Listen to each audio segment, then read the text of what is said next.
मनियम समर्पयामि। बच्चा ये जल ग्रहण करो। आज मनियम पदाच मनियम, बच्चा ये जल ग्रहण करो। तू इतना उदास कह रहे लो? हम सिर्फ गुड्डा गुड़ियन का खेल खेल सकीले। हमारे जीवन में ना तो असल दुल्हा हुई और ना गुड्डा। अरे क्या कहता रू? हम तोरे बेरंग जीवन के अपन प्यार के रंग से भर दे। बस तू एक बार हमरे प्यार के स्वीकार कर ला। नहीं दीपक नहीं, हम बहक गल रानी। ये भूल गई रानी कि हम केहू के विधवा बानी। हम ये भूल गई रानी कि हमारे एक बेर शादी हो चुकल बा। हम ये भूल गई रानी कि ये समाज दोबारा हमारी शादी ना होके दी। अरे भक्त तू अब गई बढ़। ये झूठे समाज झूठे परंपरा के नाम पे अपन खुशी के बलि चढ़ावता है। हे ऐसा मत करा, तू ऐसा मत करा। हम तोरा भी ना जी सकीला। हम ना जी सकीला तोरा भी। हमारी मजबूरी समझने की कोशिश करो। ये जन्म में ये ज्योति दीपक की ना हो सकेले। तो ठीक बा, ये तुहार फैसला बा। तो हमरो एगो बात सुन ला। ज्योति के बिना दीपक के कोनो अस्तित्व नहीं है। और आखिरी बेर एगो हमार बात सुन ला। हम तोरा भी ना जी सकीला, ना जी सकीला तोरा।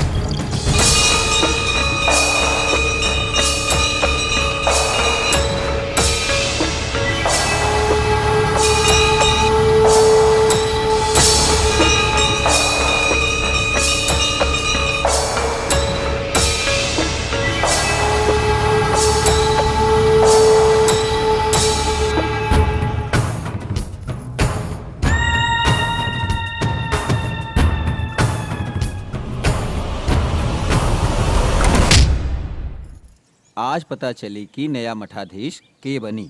अरे भाई और के बानी? ऊ हमें ना ठाकुर साहब के खासम खास। के भाई के? उहे जो ई हमें चुटिया पांडे।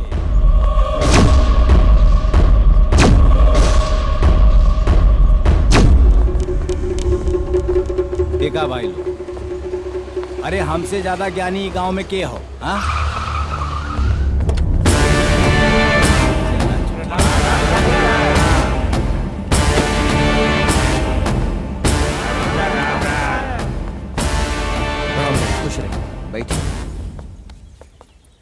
भाई लोग, आज हमारा मंदिर के मठाधीश के 5 साल के कार्यकाल पूरा हो गईल बा। अब हम ठाकुर साहब से निवेदन करतानी कि नौका मठाधीश के घोषणा करके अब हमारा ई पद से मुक्ति दी। ठाकुर साहब राउर हमरा आज्ञा दी और ई मंदिर के चाबी संभाली। जय हो। भाई लोग, हम पंडित विद्याचरण शुक्ल जी के आभारी बानी। कितना ईमानदारी और सत्यता के साथ 5 साल तक मठाधीश के पद के निर्वाह कईने। विद्याचरण जी जैसन ईमानदार, कर्मठ और जुझारू मठाधीश का चुनाव कैल कोनो आसान काम नहीं के। एकरा खातिर हमरा के समय चाहिए।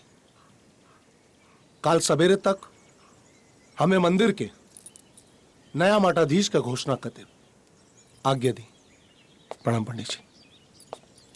ई का बोल के चल गए।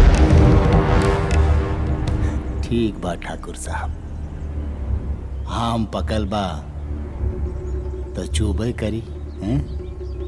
काल सवेरे तक और इंतजार सही। ना जाने कब ले सही रोटी बेले के पड़ी। बस बस हे हमार पंडिताइन, बस आज भर और चूल्हा पे रोटी बनाला।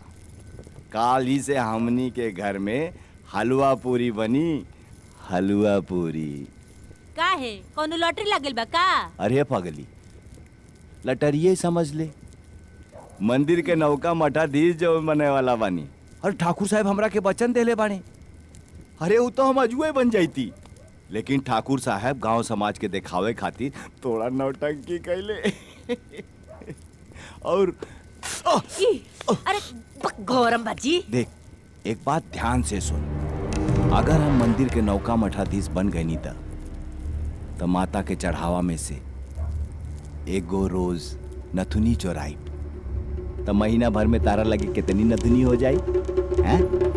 और अगर हम रोज एक गो पायल चोराई, तो तोहरा लगे कितना पायल हो जाई सोच। अगर हम एक गो कान के बाली रोज चोराई, तो तोहरा लगे कितना बाली हो जाई। अरे पगली, ते सोना से लज जाइबे। ऐसा लागे कि जैसे ते कोनो राजमहल के राजकुमारी है और हम वो महल के राजकुमार चुटिया पाड़े। बस करी बाबूजी, इतना सपना मत देखी, ना तो हमार माई सोना में दब के मर जाई। मुर्दा उठी तो कफने न फाड़ी। अरे कबो तो नीमन बात बोल दिया करना लायक। बित्ता भर के बाड़े और हाथ भर के जबान मरब एक था। काहे लेगा पे हाथ उठाओ तनी? नालायक। अरे अरे हमारे बाबू, चला बाद में करिए लाड। अच्छा जल्दी जल्दी रोटी बनाओ, हमरा के बहुत जोर से भूख लागल बा। बधाई हो। अरे शांत हो जा भाई, पहले मठाधीश तो बने दा। अरे बनले बानी रहुआ, ठाकुर साहब के आवे के देरी बा। आ गए ठाकुर साहब, आ गए।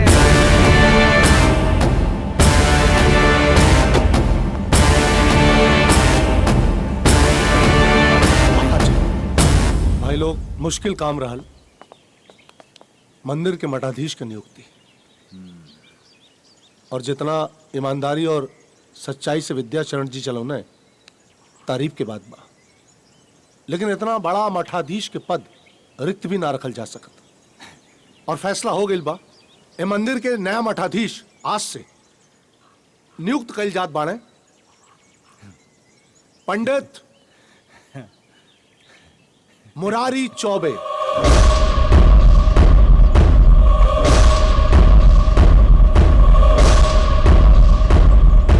पंडित जी, मंदिर के दान पेटी के चाबी। अब हम उम्मीद करब कि पूरी ईमानदारी से ए पद के निर्वाह कइल जाए। ली, प्रणाम। अरे खुश रहो। स्वीकार।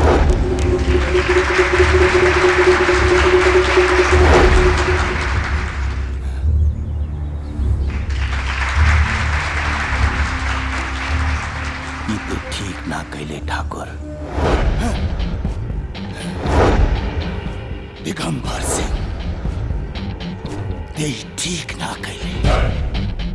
मठाधीश के गद्दी पावे खाती पाभन होके भी हम तोर जूता पुछली, बाकी ते हमरा से अपन छल तोड़ दे ले। हमार परसों से देखल सपना के सर्वनाश कर देले।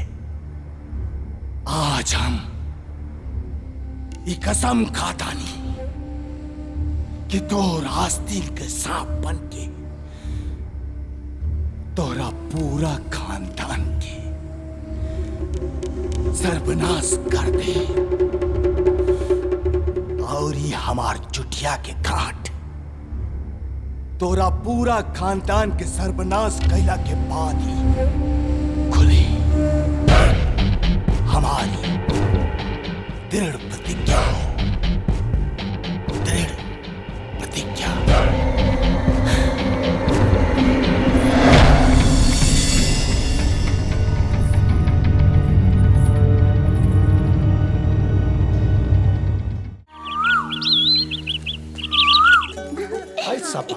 हमार राजा बेटा, पिला पिला पिला पी जा।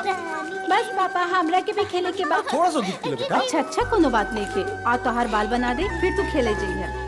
खेल के फिर दूध पी लिया, ठीक है? जा।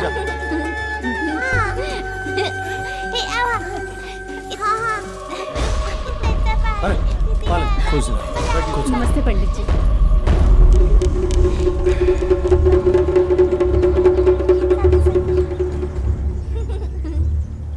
का बात बा दिगंबर बाबू, रउआ बड़ा चिंता में लागत आनी। जनेऊ में बांधर मंदिर के खजाना के चाबी तो नानू हेरा गए हैं? मजाक मत करी पंडित जी, हम दरअसल विक्रम के लेके चिंता में बानी। रहुए कर कुंडली बनौली और कुंडली के अनुसार ही मंगला। रहुआ तो पूरा आसपास के गांव में सबकर कुंडली बनावे नहीं। कौन मंगली लड़की होगा एकरा खातिर तो बताई ना। काहे कि हम सुन ले कि मंगला लड़का के बियाह मंगली लड़की से करे तब दोनों का वैवाहिक जीवन सुखी रहेला। एकदम सही सुन ले बड़ा दिगंबर बाबू। अरे घर में लड़की और गांव डिडोरा। लड़की तो रउआ के सामने बा। के अरे ई अपन ज्योति।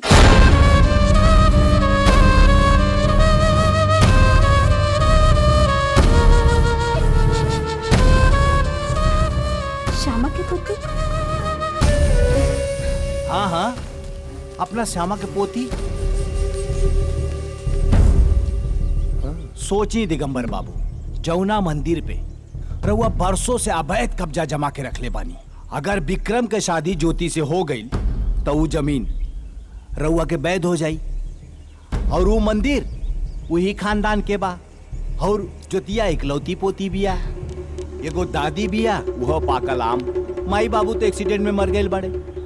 अब सारी प्रॉपर्टी तो रउए के भइल ना। हैं? ठीक बा, हम कल जाके श्यामा से बात करो। तोहार का विचार है तुलसी? लड़की तो सुंदर भी अपन विक्रम खातिर, बाकी रिश्ता खातिर श्यामा जी तैयार हो जाइए। अरे काहे न तैयार हो जाइए। दिगंबर बाबू जाइए तो श्यामा झट तैयार हो जाइए। हाँ? इहो खेल के पहला पड़ाव। दादी दादी। हाँ बेटा, का भइलो का भइल? अरे श्यामा काकी, हाँ। देखा रहुआ से मिले के आइल बा दिगंबर बाबू। तनी उनके बैठे की व्यवस्था करी। आई आई दिगंबर बाबू। आई नमस्ते। आई, नमस्ते बैठो। ठाकुर साहब, नमस्ते। बैठी बैठी बैठी लोगन। रहो बैठी। श्यामा जी, बात दरअसल ई बा की हमार लड़का मंगला बा। पंडित जी से पता चलल कि राउर पोती भी मंगली बिया, तो वही खातिर हम अपना बेटा खातिर राउर पोती ज्योति का हाथ मांगे। रउआ मंजूर बा?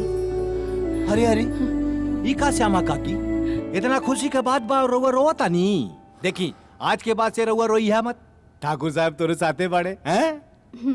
ये आँख भी बड़ी अजीब होले ना। निगोड़ी पहले दुख में भी रोवत रहे, आज सुख में भी रोवे लागल। जाए रवा लोग, हमरा ये रिश्ता मंजूर बा। ये भइलू बात हैं। मंगलम भगवान विष्णु मंगलम गरुड़ध्वजा मंगलाय पुंडलीकाक्षाय तनो हरि। ओम पवित्रो सर्व मंगल मांगले शिवे सर्वार्थ साधिके शरणे त्र्यंबके गौरी नारायणी नमस्तुते नमस्तुते। ओम सूर्य देवाय नमः। या देवी सर्वभूते शांति रूपेण संस्था नमस्तस्यै नमस्तस्यै नमो नमः। या देवी सर्वभूते शांति रूपेण संस्था नमस्तस्यै नमस्तस्यै नमो नमः। आचमनियम समर्पयामि। बच्चा ये जल ग्रहण करो। आचमनियम पदाचमनियम। बच्चा ये जल ग्रहण करो। 3 बार आपको जल पीना है बच्चा। हाँ, ओम आचमनियम समर्पयामि। सिद्धाचमनियम समर्पयामि।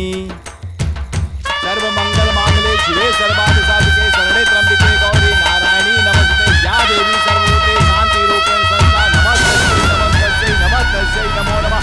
या देवी सर्वभूते शांति रूपेण संस्था नमस्तस्यै। विक्रम!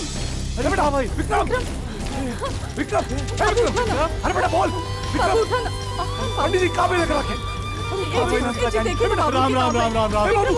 हे भगवान, लड़का मर गए। शिव शिव शिव। अरे लड़की का मंगलापन लड़का पे भारी पड़ गए बाबू साहब।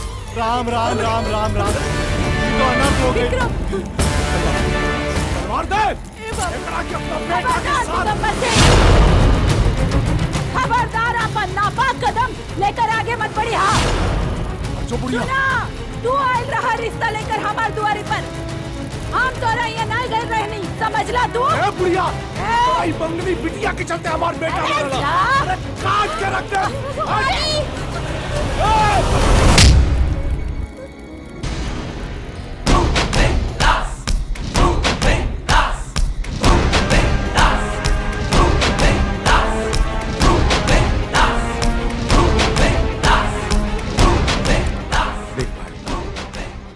ऐसा गलती मत कर। तोहरा का लगा था ई बच्ची के मालूम बा शादी कहा बियाह कहा। अरे ई तो 7 तक के गिनती भी ठीक से ना गिन पाई और एकरे साथे तू अपन बेटा के साथ फेरा करवा रहल बड़ा। दिगंबर बाल विवाह कानूनन जुर्म बा। हाथ में हथकड़ी लगा दे। कानून के कोख से आज तक ऐसा दरोगा पैदा ना भइल जौन दिगंबर सिंह के हथकड़ी लगा सके। अच्छा लड़की के छू के दिखा। ई हाथ में हथकड़ी के चूड़ी पहना के मुजराना करवा देनी तो हमार नाम अर्जुन सिंह ना। क्या पूरा गांव वाले देख रहा बड़े, इज्जत के तमाशा हो रहा बा।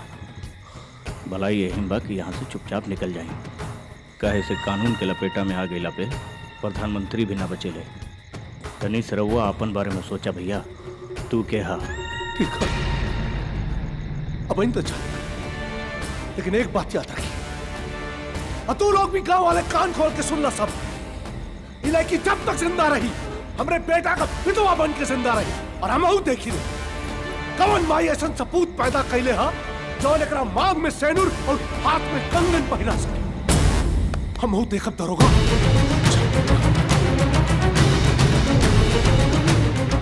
दिगंबर तोहरा बेटा एक मासूम लड़की की वजह से ना तोहरी कुकर्म की वजह से मरत।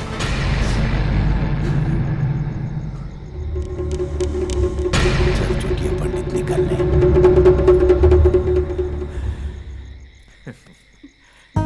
बेटी तू कब वो डरिया मत। ई दरोगा चाचा अपन जान के बाजी लगा के तुर हिफाजत करी, ठीक बा? चला मुस्कुरा दा। शाबाश।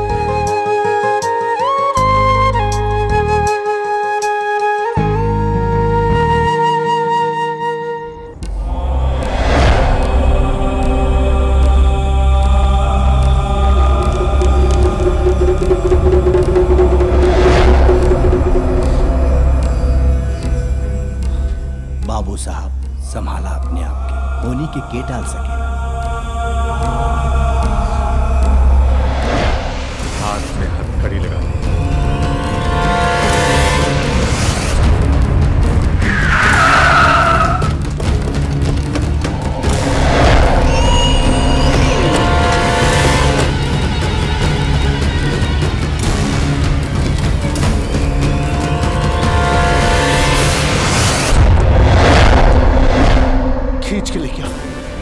खींच के लेके आवा सन दरोगा के। आज बढ़ के पता चली कि दिगंबर सिंह का ताकत का हो। हमारे बेटा का चिता बुझे से पहले दरोगा का चिता चढ़ाई लेके आओ खींच के।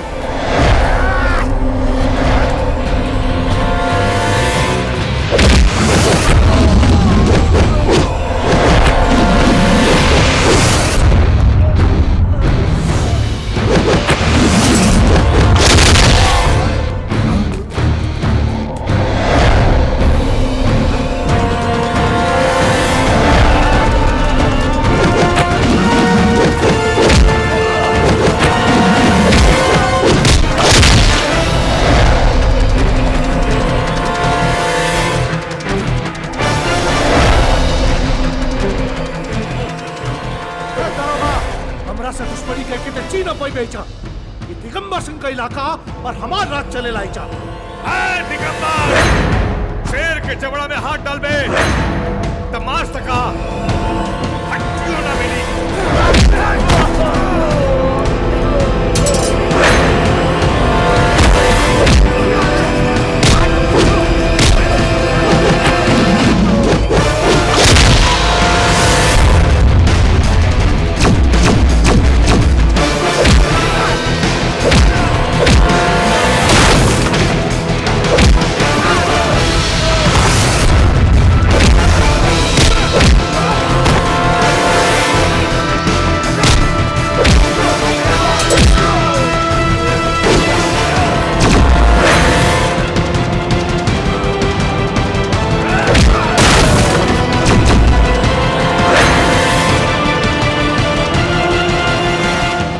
कदम रोक ले दरोगा, नहीं तो कह देता नहीं हमसे बुरा क्यों हो। दिगंबर, कानून के सामने केहू के राज न चलेगा और ये अर्जुन सिंह कानून के रखवाला। ये थप्पड़ तो के हमेशा याद दिलाई कि कानून के साथे कब्बो खिलवाड़ ना करे। अगर वो बच्ची के कोनो खरोच भी आ गई तो हम तोहरा के ऐसा मौत कि तोर लाश शमशान अर्थी पे ना गड्ढे में गजा के ले जाएगी।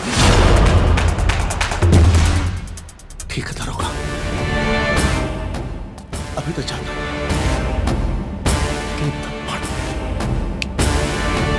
थप्पड़ जानते मरने कर अंजाम भुगते तैयार रहिए दरोगा।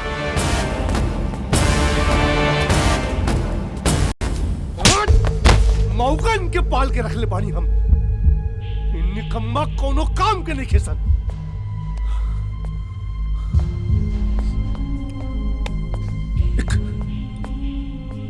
मामूली दरोगा कितना हिम्मत कि दिगंबर सिंह के गाल पे थप्पड़ मार दे। टेंशन से दिमाग फट जाए हमारा। टेंशन लेवे के जरूरत नहीं है दिगंबर बाबू, टेंशन देवे के जरूरत बा। मतलब बड़ा सिंपल बा, तनी कान्हे ने लाओ।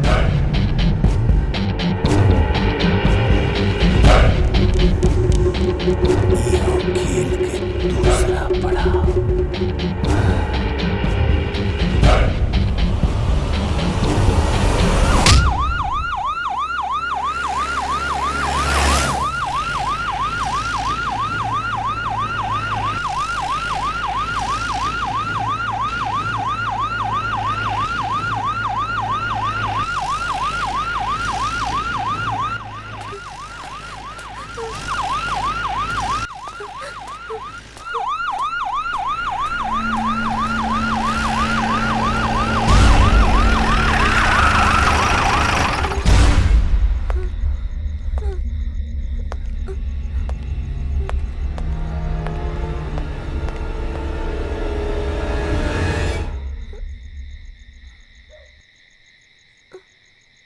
मुन्नी, तू इतना रात के यहाँ कैसे?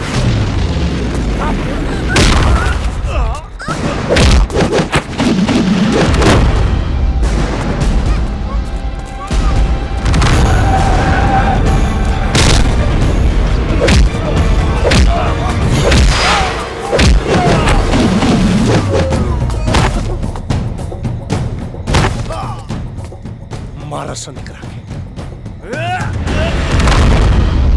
देखे इतना ताकत पैकरा में बना के बचावे ना लड़की की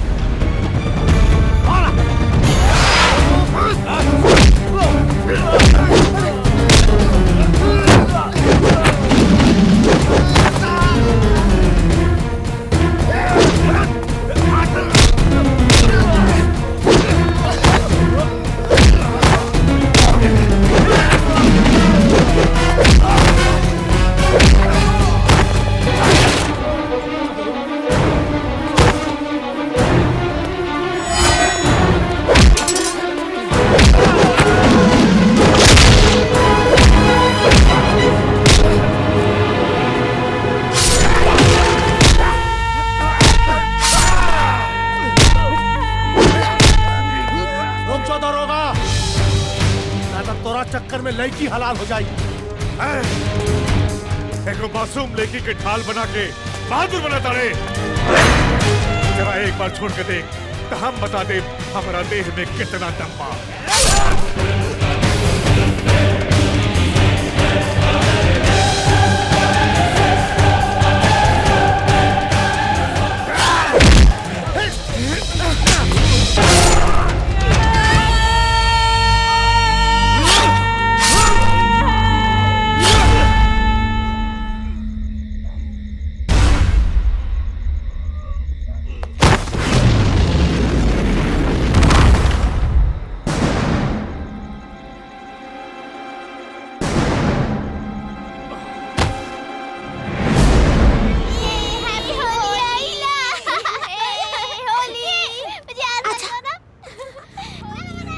ज्योति, अरे ना ना, तू नहीं को होली खेल सकत। तू रंग कैसे छुबू? हाँ ना, तू चला हमरा संगे घर चला।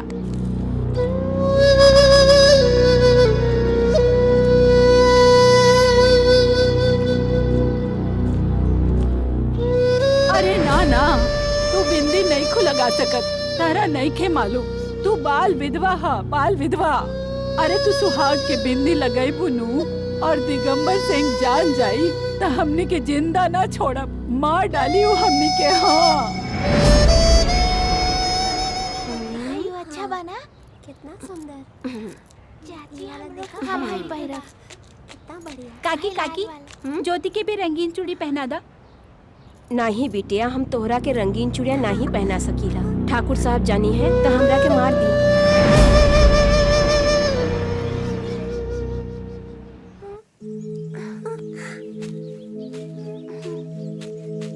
अरे ज्योति, तू का करत हूँ? ई घर हम अपन गुड़िया खातिर बनवले बानी। हम अपन गुड़िया के ई घर में रखब। गुड़िया अकेले ना, गुड्डा के साथ रहियन। लेकिन गुड्डा गुड़िया साथ में कैसे रहियन? तो चला ये दोनों के शादी करा दिया जाए। ता ठीक बा।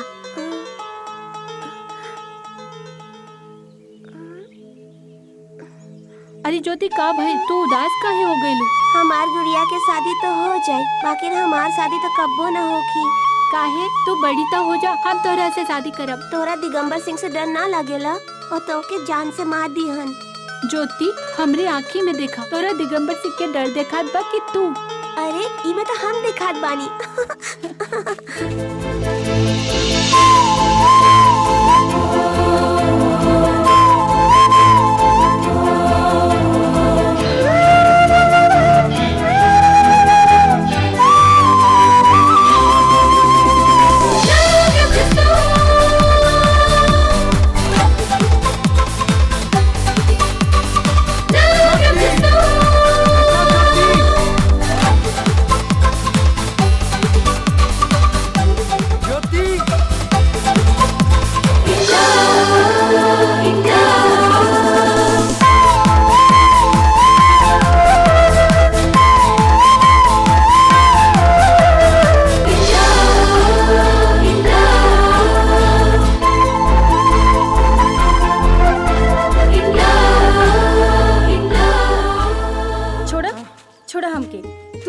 परेशान करेला। जब देख हमार पीछे पड़ रहला। छोड़ा का छोड़ा?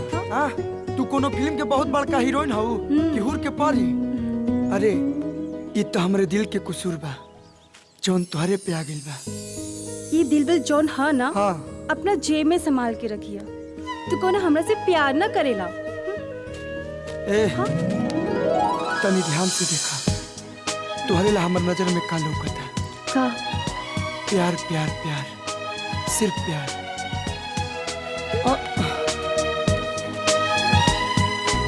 का हो चोटी वाली, ऐसे चोटी मार पे रे? ओकरा के सारा काम समझा दिया कि जैसे करे के वैसे।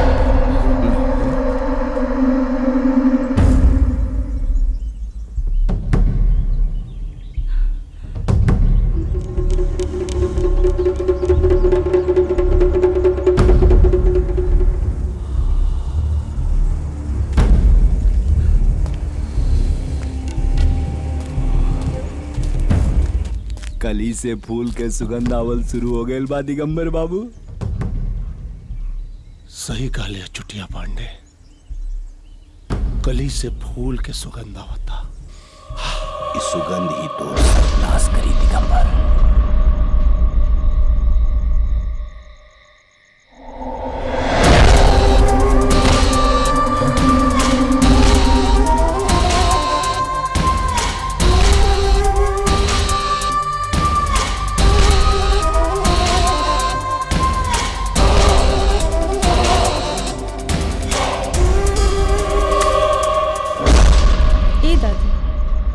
देखी, एक दिन हमरो भी ब्याह हुई और आसमान से एको राजकुमार आई और हमरा के ब्याह के चांद की उड़न खटुला पे ले जाई। सुना ताड़ू, हम का तानी ए दादी माँ। ये देखो, हम इनकरा के अपन प्रेम कहानी सुनावतानी और ये है कि नींद में गाड़ी चलावताड़ी। हे भगवान, लोग सच्चे ही कहेला कि जवान लड़का लड़के के हिस्सा की नींद भी ये बुढ़ा बुढ़ियन के दे देवेलन। ए माई, तो के ये उम्र में भी सब काम काज अकेले करे के पड़ेला ना। वो चांद देखा तेरे कितना सुंदर दिखाई देता। हम का सोचता नहीं कि वैसने चांद जैसन सुंदर बहुत तोरा के लिया के दे दी। मुझ झौसा कहेंगे सीधे तेरे काहे नहीं कहता रे माई हमर बिया करा दा। तोहरे बाबूजी से कह के ना तोहरे खातिर बहुते सुंदर लड़की ढूंढा। अरे बाप रे, ना दादा ना, सब केहू से बताई हा, लेकिन बाबूजी से ना तो कुदारी के बेत से इतना मारी है कि ब्याहे से पहले पछवाड़ा पे हल्दी छापे के पड़ी। ए माई, हाँ हम लड़की ढूंढ ले बानी। नाम का बरी? ओकर नाम ज्योति है। कवन ज्योति? वो समा दादी बाड़ी ना, उनकरे पोती है। पगला भी बड़े कारे? अरे वो दिगंबर सिंह के विधवा बहू बिया, और दिगंबर सिंह के पता चली ना तो वो तुहर जुबान ना तुहर गटाई काट के चौराहा पे फेंक दी है। गटाई काट के चौराहा पे फेंकती है। अरे जब हम ज्योति से प्यार करें ना, ज्योति हमरा से प्यार कर ले, तो फिर डर कोना बात के? फिर डर कोना बात के? आदमी के उतना ही पैर पसारे के चाहे जितना ऊपरे लगे चादर होला। हमनी के तो ठाकुर साहब की खेती में अधिया बरिया करके अपन घर चलाईला, और उनकरा के पता चली ना तो हमनी के गांव में जियल दुश्वार कर दी है। देख बेटा, इंसान के उहे सपना देखे के चाही जैसे ओकर आँख ना अनहराए। भूल जो ज्योति के, सुत जो ब्याह करी है। तू ना समझ में माई, ज्योति हमार बचपन के प्यार भी है। ज्योति हमार सपना ना हकीकत भी है, और क्यों सपना के भूल सकेला, हकीकत के ना। शुक्र शनि राहु केतु। पंडित जी प्रणाम। कारे दत्तू नौआ, काहे आइल बाड़े?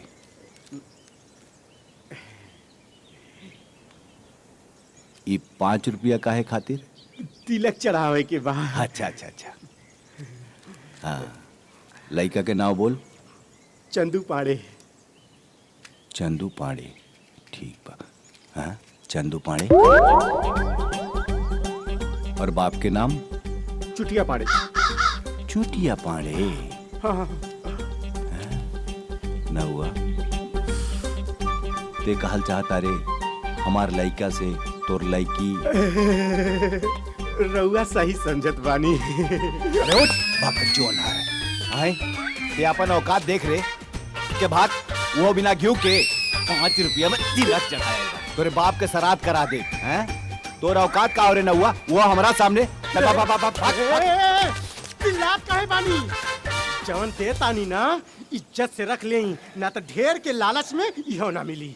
कहे से तुहार कबूतर हमरे कबूतरी के चोच में चोच डाल के गुटुर गुर कर रहा बा, और कबू हो जाई तो पिजड़ा खा ली। ए नौआ, बंद कर अपन बकवास। का कहा तारे? अरे चरित्रवान चुटिया पंडित के लड़का इतना चरित्रहीन काम करी रे। अरे ले लोटा, अगर विश्वास नहीं हो तो चल के गांव के गाछी के पीछे देख ला। तो हर बचवा हमरे बचिया के साथ खाता कर रहा बा। देख दतुआ, सुन ले, अगर ये तोर बात गलत निकलल तो तोर ये दोनों दांत तूड़ दे। तूड़ दी दाते का और कुछ तूड़ दी, और अगर सही निकलल बतिया तो 5 रुपया ना मिली, सोच ली। हाँ, चल छोड़ तोर 5 रुपया, चल। हाँ, चल। ये लड़का नाक में दम कर देगा। अरे जल्दी आई, पंडित बुढ़ा गई का। अरे आवत आई जरा, चल। बे रुक तोर बोही। अरे तोके ना अपने बेटवा के मारब, चल। कहाँ रे? अरे काका नहीं। अरे का भाई? दिखाओ। अरे बाप रे, तो धस गई। अरे तो पिराता। अरे नहीं। अरे चुप, ध्यान से सुने दे। अरे सारे फिर बीच में बोल ले। तो बोथा था। अरे नहीं। अरे बाप रे बाप। तब परपराता। अरे नहीं, फाटा था। बाप रे कुआर लड़की की जिंदगी चौपट हो गई है राम। अरे लौआ चुप। अरे बाप रे बहुत खून निकले लागल। जब बंद सोडा बोतल खुली तो थोर बहुत भाभे गई। अरे तोर लइका चिनार हमरे के शक रहे तो चिनार तोर खानदानो चिनार। ए लौआ मार के तोर दांत तोड़ दे। चुप रही पंडित जी, तू टेलर रहे। अब ठीक लागत है? हाँ अब बहुत बढ़िया लागता। चलल जाए कहाँ? सरसों के खेत में। बेजंती तोहरा शरीर पे, अरे बर्फ के पानी। धोला धोला, अरे बर्फ के पानी से रगड़ रगड़ के पाप धो, चाहे गंगा में डुबकी लगा के अपन पाप धो। जौन घोर पाप कैले बाड़े थे ये धुले वाला नहीं खे। अरे नालायक, अरे रे हम तारा से बोला तानी रे।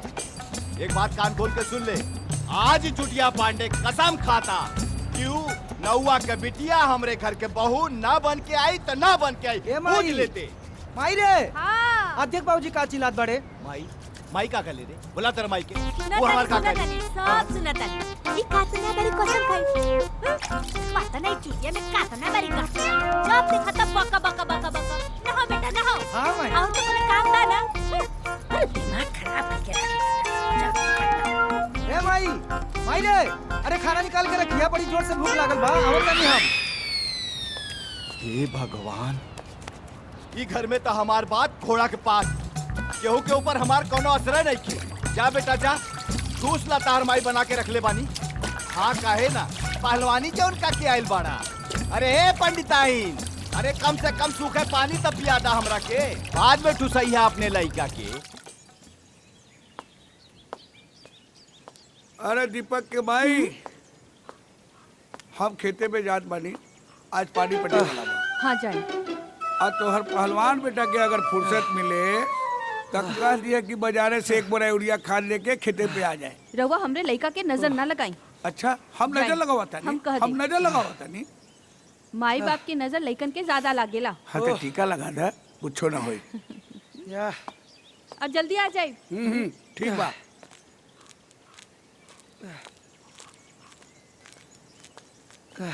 गुरुदेव की जय हो। भाई गुरुदेव ये पहलवानी छोड़ी आ गई नौटंकीबाज और हमरा समस्या का समाधान निकाली। आशीर्वाद दी हमरा के कि हमार ब्याह हो जाए। बोलो वत्स, क्या अड़चन है? सिर्फ 2 गो अड़चन, एगो दहेज, दूसर जात बिरादरी। यही 2 अड़चन के वजह से हमार बाप चुटिया पांडे बेजंती से फेरा नखे होके देत।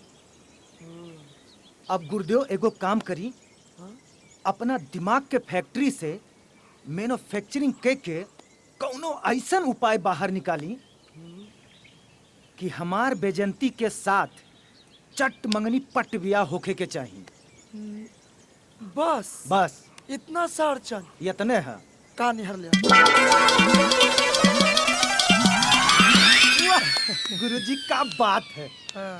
अब हमरा के लागत है कि ई आइटम बम से अब हमार बाप चुटिया पांडे के चुटिया ना, चुटिया के अगड़म बगड़म तगड़म सब हिल जाई। अरे इतना उदास काहे हो गिला? दीपक, जैसे तू हमार प्यार मिलावे खातिर इतना मेहनत कर रहल बाड़े, हम भगवान से यह प्रार्थना करब कि तुमके तोहरो प्यार ज्योति जरूर मिल जाए। यह भगवान से प्रार्थना करब। ठीक बा गुरुदेव, चलत तानी, ये उपाय करके देखत तानी। गुरुदेव जी, जय राम जी की।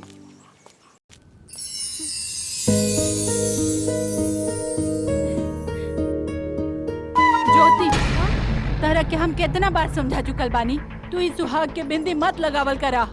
काहे दादी माँ, काहे? काहे कि तू विधवा हो। केकर विधवा? विक्रम के।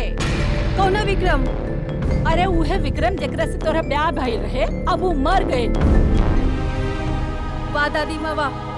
अरे जौने लड़का के हमरा के शक्ल तक याद नहीं खे, जौने लड़का के हमरा के कबो याद तक ना आई, जौने लड़का की सोच के हमारा आँख में आंसू के एक बूंद तक ना गिरल।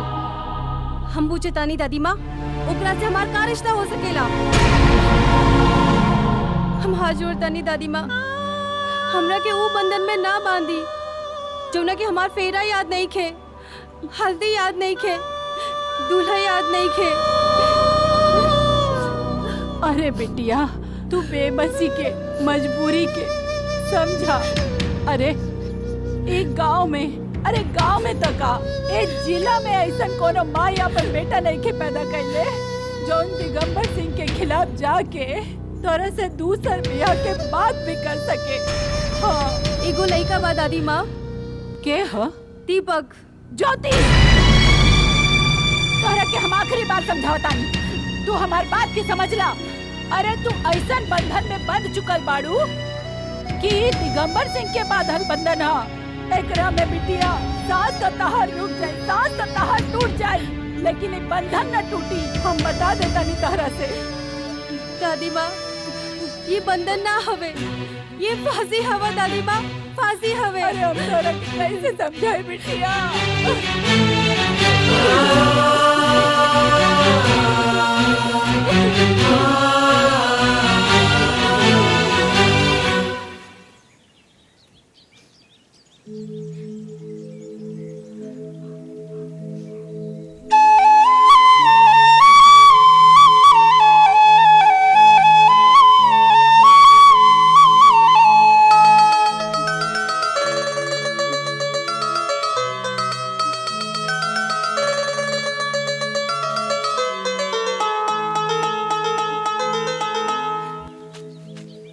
का भइल ज्योति, तू इतना उदास कह रहलू? हम सिर्फ गुड्डा गुड़ियन का खेल खेल सकीले। हमारे जीवन में ना तो असल दुल्हा हुई और ना गुड्डा। अरे क्या कहता रू? हम तोरे ही बेरंग जीवन के अपन प्यार के रंग से भर दे। बस तू एक बार हमरे प्यार के स्वीकार कर ला। नहीं दीपक, नहीं। हम बहक गल रानी, ये भूल गई रानी कि हम केहू के विधवा बानी। हम ये भूल गई रानी कि हमारे एक बेर शादी हो चुकल बा। हम ये भूल गई रानी कि ये समाज दोबारा हमारी शादी ना होके दी। अरे भक्त, तू अब गई पड़। ये झूठे समाज, झूठे परंपरा के नाम पे अपन खुशी के बलि चढ़ावता है।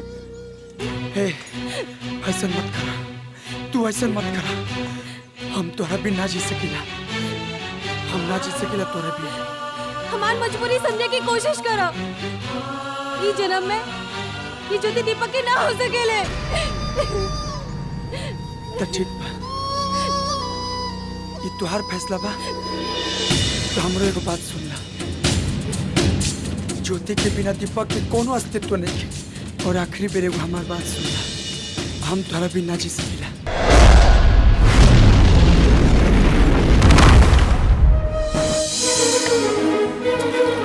जय बजरंग। 1 2 3 4 5 6 7। वाह, क्या बात है। हाँ, देख लो ज्योति, हमनी के मन्नत भगवान भी सुन ले। हमार मारल छिछली देखा 7 बार गई। हाँ दीपक, अब हमनी के साथ साथ शादी के साथ फेरा हुई। काहे कि कुदरत के यही मंजूर बा।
बात है दिगंबर बाबू, कोनो बात है का? बुढ़िया तोरा बुढ़ापा पे तरस खा के हम अगर कौना ना करोनी कि बढ़ोती में तोरा के रोटी बना के खियाई, लेकिन ते हमारे खानदान के इज्जत ना संभाल पाओगे। अरे तो बात कहा बताए बा, हमरे तो पता नहीं खे। हाँ ये हमार विधवा पतो है, लेकिन वो बाधों के लेकर दीपकवा के साथ रंगरलिया मना रहा बा। अरे चांद पे दाग बा, लेकिन दिगंबर सिंह के खानदान पे ना और न दाग लगे दे। और अगर एकरा वजह से हमारा खानदान पे क्यों उंगली उठाई ना तो हमारा से बर्दाश्त ना हो। अब तक तो ठीक है, लेकिन सुन, पूर्णमासी के टोली लेके आ रहा बानी, विदाई खातिर तैयार रहिए। ए ठाकुर साहब, दिगंबर बाबू हमरा तो मालूम है बा कि ले जाके हमार बच्ची के तू जान से मार दे बा, तो तू डोली ले आवा चाहे अर्थी। अब तो हम खुशी खुशी विदा करिए दे। डोली उठे चाहे अर्थी, लेकिन ये चाहिए अब हमारे घरे। और एक रासिक के तो हमारा आदमी सन मार के फेंक चुकल होंगे। चुप, मर से प्यार करिए ठाकुर, कौना मौका से नहीं। उधर देख, हर गुंडन की छाती में मौत का ठप्पा लगा के हमार आशिक आ रही बा।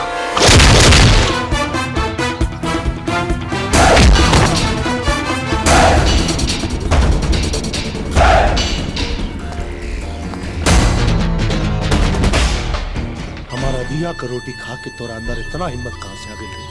हे ठाकुर साहब, ये तुम्हारे अधिया के रोटी की हिम्मत ना हो, ये हमरे माई के दूध के शक्ति है और हमार सच्ची मोहब्बत की ताकत। अरे जिंदा ना छोड़ता, मार दे। अरे तू कमर बा ठाकुर साहब, मोहब्बत अमर होला, अमर। देख अब तो पूर्णमासी के विदा करा के ले जा रहा बानी एकरा के। अगर रोक सकत पड़े ना, रोक ले। तो ठीक बा, हम जरूर आई और वही पूर्णवासी के फैसला होई कि ज्योति के डोली उठी कि तुहार अर्थी।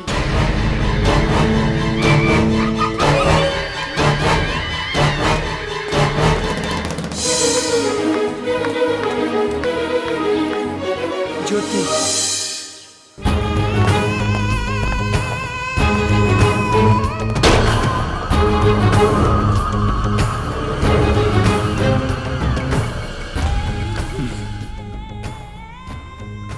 देखी हवेली, यह है वो कोठी जकरा चौखट पे ते बैठ के रोटी खैले बाड़े। हैं? याद करना था, अगर वो दिन जब तुम मेहरारू पे मार फैल रहे, अगर हम रुपया ना दे होते तब ना तो मेहरारू बचत न वो सपोला पैदा होता। समझाओ अपना सपोला के कि सपोलन खातिर हमें हवेली में कई को नेवला पाल के रख ले पानी। वो ना समझ बा सरकार, नादान बा। हम उन्हें लायक के समझाए कि सरकार के आगे हमने के औकात का बा। पैर के धूल के बराबर सरकार, हम समझा दे सरकार। समझाओ अपना बेटा कितना एहसान हमने का तोहनी के ऊपर ना समझ में आवे तब बताओ करा के। चिड़िया उड़े ले आसमान में, लेकिन आसमान में सिर्फ तारा होला, चारा जमीन पे होला। माधव तोहनी के जमीन छीन ले हम, दाना दाना खातिर तरसेगा, तड़प तड़प के मरबा तोहनी।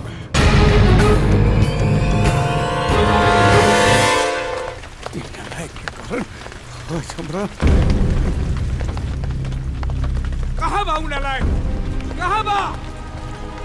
आज हम ओकरा के मार के प्यार के भूत उतार दे। पहले शांत हो जाई, आवे दिन ओकरा के हम सब समझा दे। अरे क्या समझा दे? और ये बताओ बा कहाँ हूँ? ज्यादा गुस्साई मत, वो रौरे काम से बाहर गई बा, हाथ लेवी। हमरा मालूम बा वो कहाँ गई बा। कितने की भैया?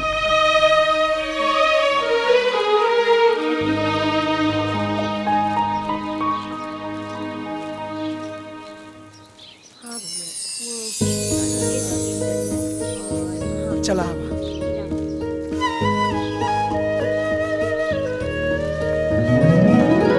चूड़ी पहरे के मंदा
जब बाहे पवन सिहरेला बदन मोरे रानी करके तनु जतन उठ दिल में अगन हम कहीं से कहीं परेशानी कब बजे वही बातुरा आके बाजना निहोरा करे चूड़ी कंगना कहीं तो बोले के डोली अंगना निहोरा करे चूड़ी कंगना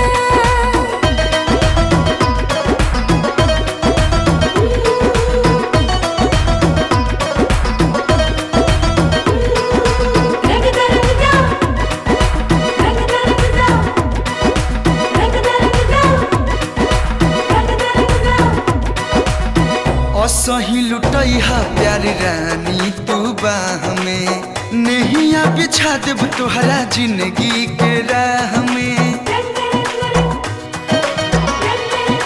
ओ सही लुटाई हा प्यारी रानी तू बाह में नैया बिछा देब तोहरा जिंदगी के राह में मिलना अलम जब छम छम पायल बाजे मनवा के गम भुला गई हम तो लगला मन में बिराजे हमरा के रखो सैया अपना संगना निहोरा करे चूड़ी कंगना कहिया तो बोले के डोली अंगना निहोरा करे चूड़ी कंगना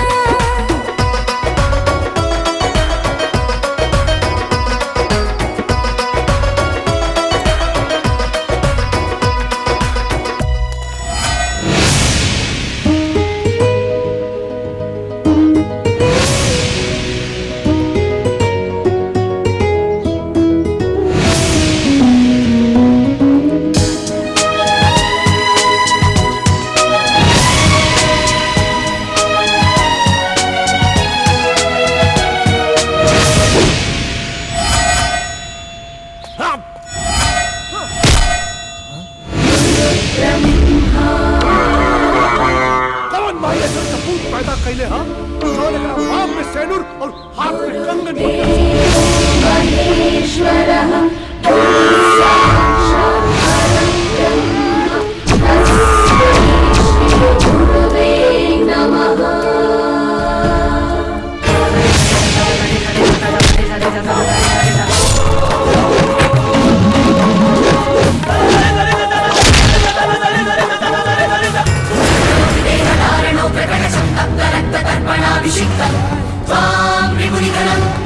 त्वां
गांव वालों, दिगंबर सिंह के आन बान और शान के साथ जे कोई खेला करी ओकर यह असर हुई।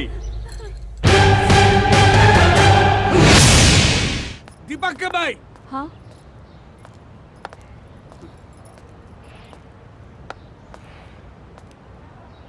आज आवे तो ओकरा के लैला मजनू के बुखार जो ओकरा माथे पे चढ़ल बानू, यही कोदारी के पेट से मार मार के ना उतार देली तो हमरो नाम ना। सुनी, देखी जी, बूढ़ पुरनिया कह गइल बाड़े कि जब बाप के जूता बेटा के पैर में आवे लगी ना, तब ओकरा ऊपर हाथ उठावे के ना, बल्कि ओकरा कंधा पे हाथ रख के समझावे के चाहिए। ठीक बा, हम समझाई ओकरा के।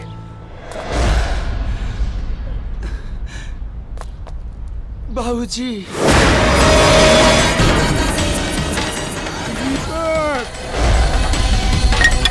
माई, बेटा,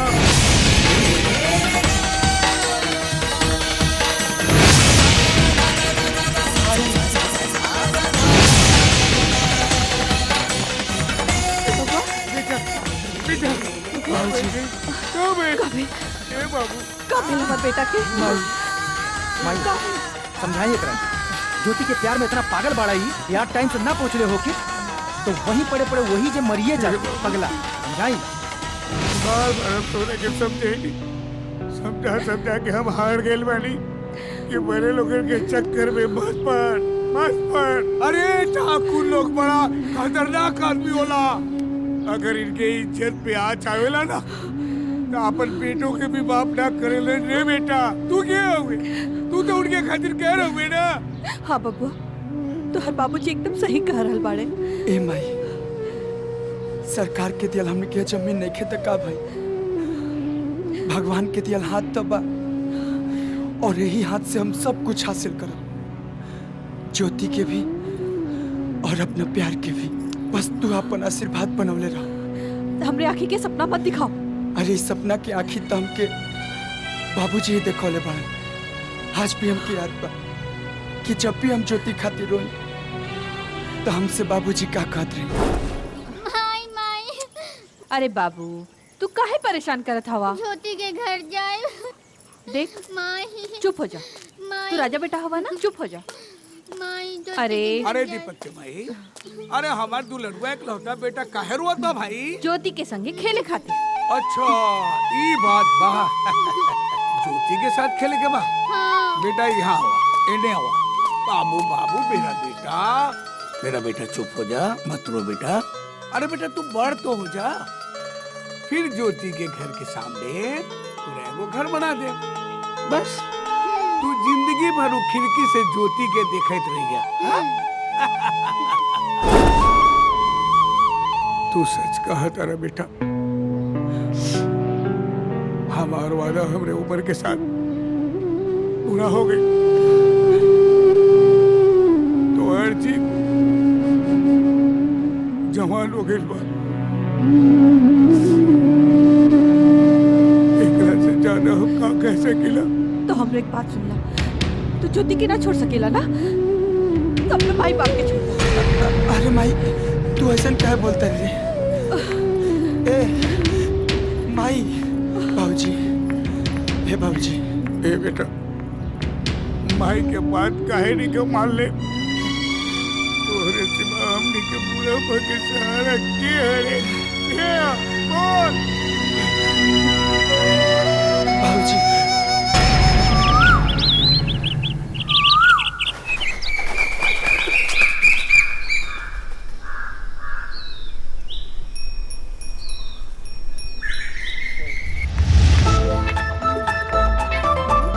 दूरे से गोड़ छुआ तानी पंडित जी।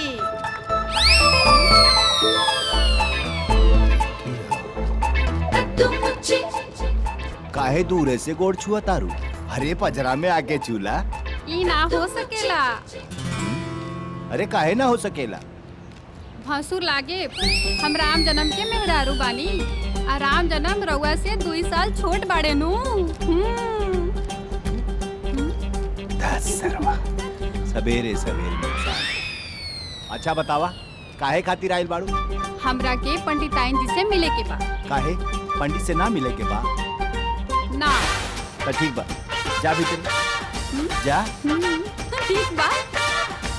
फोटोवा से तोहरे हम बात करी ले, सपना में ये रनिया मुलाकात करी ले। अब फोटोवा से ना हमरा से प्यार करी राजा जी। बेजंती चंदू काहे दूर हो? आजा हमरे पास रानी, तोहरा के बुलावता चंदू के जवानी। हाँ चुप ले रही, इज्जत के सवाल। ए पंडित बाहर निकला। कारे न हुआ ते फिर आगे ले रे। अरे बेर अकेले ना, हम तोरे लड़का के साथे अपने लड़की की 30 पिक्चर दिखाओ खातिर पूरे गांव वाले के लेके आए। अरे चुप बोल पा, हमार घर कोनो सिनेमा हॉल हा कि पूरा गांव वालन के लेके आइल बाड़े पिक्चर दिखावे खातिर? और ये 30 पिक्चर का हो रही? ले लोटा, चौने की शूटिंग है घरी अंदर बंद कमरा में चल रहा बा। ये सुनी गांव वाले उस सिनेमा के ही डायरेक्टर हवे। चौन शूटिंग स्टार्ट करके बाहर पलटी मार के बैठल बा। अरे ये का था? अरे नाना कावल ये झूठ बोल रहा बा। अरे हमार लड़का तो अपना कमरा में सुतल बा। सुतल बा, लेकिन अकेले ना, हमरे लड़की के साथ एक लड़का कमीना हमरे भोली भाली बिटिया के फुसला के लड़के साथ सुतल बा। ये बताहू, अगर ये गलत निकलता जो छुरा से लोगन के दाढ़ी बनाई लनू, वही छुरा से अपन मोछ काट ले। हाँ तो अपना छुरा में धार का ले, वही बतावा तानी। अरे हे चंदू के माई, अरे तनी बाहर आवता। आवा जल्दी। अरे बोरे बोरे का चीज चाहते नो? हाथ आदमी के बीच काहे कोल बनी? अरे आदमी को मारा गोली। ये बतावा कि चंदुआ कहाँ बा? चंदुआ वो तो अपना कमरे में सुतल बा। अरे देख ले ले रे ततावा, अपना कमरा में सुतल बा। ससुर नहीं। अच्छा ये बतावा, वो राम जन्म का पतो कहाँ बाड़ी? राम जन्म की पतो। अरे जौन तारा से मिले आयल रहली जी। देखी का वाले ये दोनों हमरे बिटिया के बंद करके ड्रामा करता रे। अरे अब तो लुट गई नी, बर्बाद हो गई नी। अरे हे सारे नौआ, तुम सारे नौटंकी बाज जाता लगा चप्पल से मुंह छू पंडित शांत शांत शांत। भाई लोग भीतर चली, अब ये दूध के दूध, दही के दही, माठा के माठा, पानी के पानी।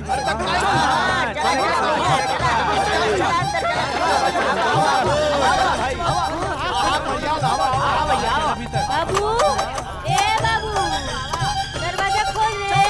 दरवाजा तू टिका। तेरा बाप का दरवाजा हो जो तोड़ दे बे। बड़ा नहीं हो। हाँ खोलो खोलो। चंदू, ए बाबू, कटा चंदू ए बाबू खेल दे।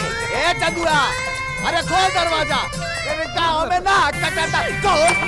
अरे क्या करता है हे बाबू का करता रहा? ए बाबू क्या करता रे? अरे नलायक, पूरा गांव समाज के सामने हमार नाक कटा देले हैं?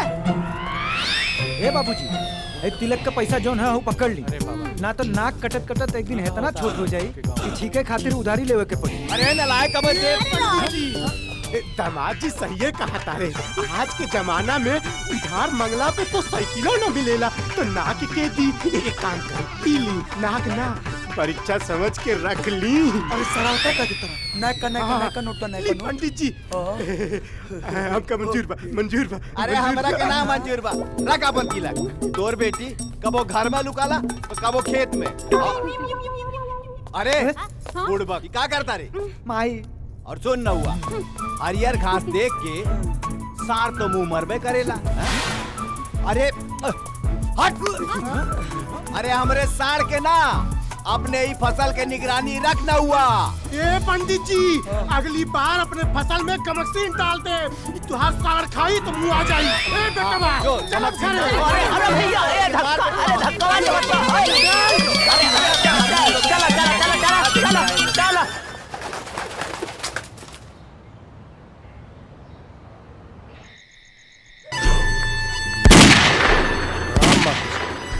पूर्णिमासी का वादा कैले रहे, ठीक पूर्णिमासी के लेवे आ गई।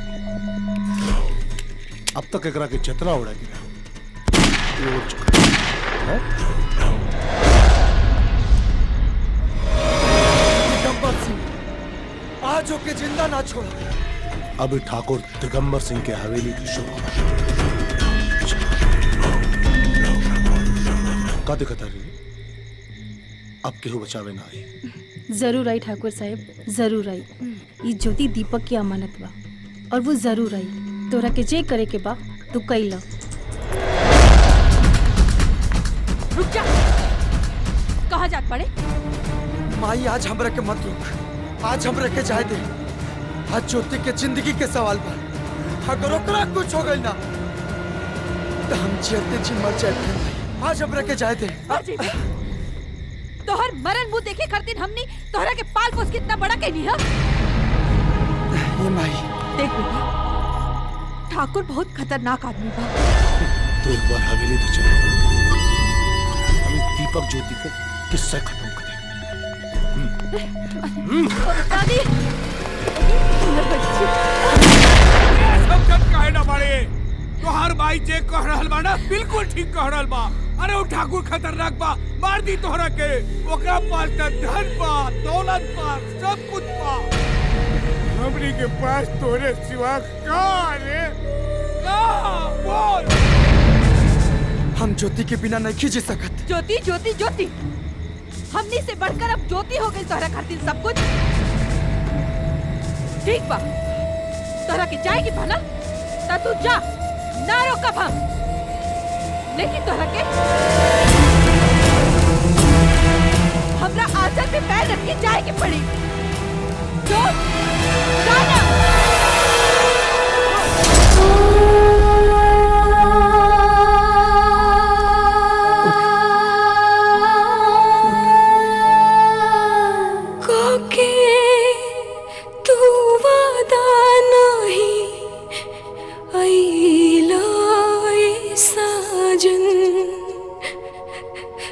रंग से बेरंग तू बनैला साजन, काके तू वादा नहीं आइला साजन। रंग से बेरंग तू बनैला साजन, तोह पे भरोसा हम कर में बना। रोवेला पिया चूड़ी कंगना, रोवेला पिया चूड़ी कंगना।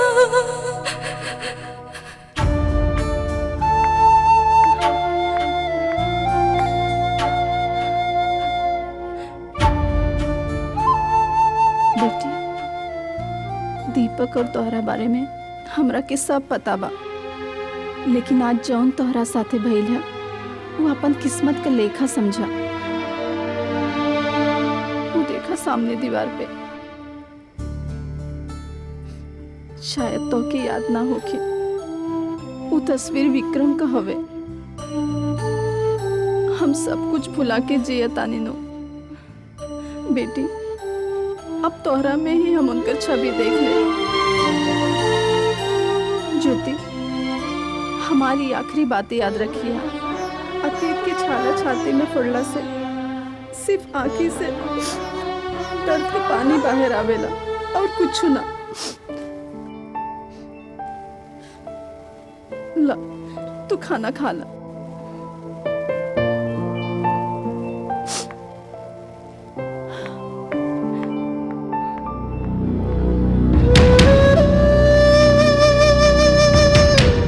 हमरा ऊपर धोखा के तीर काहे मरला दीपक, काहे मरला?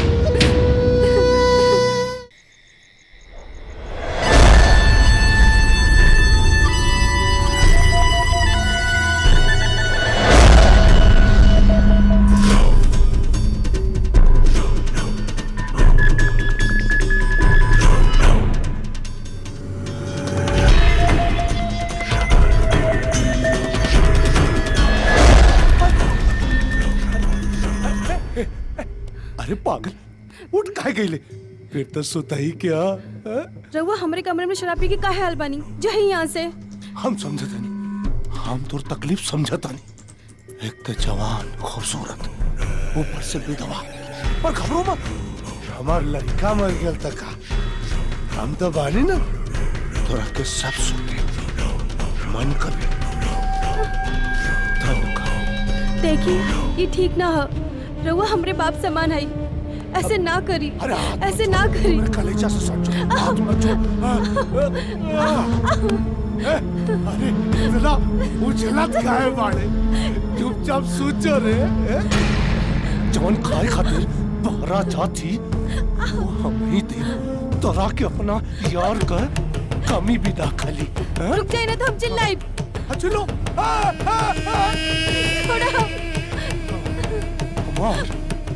बड़ कोठी तो आवाज दीवारे में दब के रह जाए।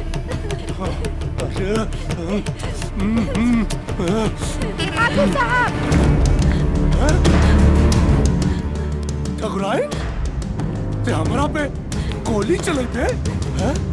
जब तोर इज्जत बचावे खातिर तोर नीच हरकत पे हम पर्दा डाल सकेनी, तो आपन बहू के इज्जत बचाए खातिर हम तोरा के गोली भी मार सकेनी। छोड़ दे हमारा बहू के। अरे हम तो सुहाग गई ठकुराइन। जे सुहागा श्राप बन गई, वो दांत के मिटावे खातिर आज हम अपना सुहाग के भी मिटा दे। छोड़ दे हमारा बहू के, नादा हम गोली चला दे। छोड़ दे दिगंबर।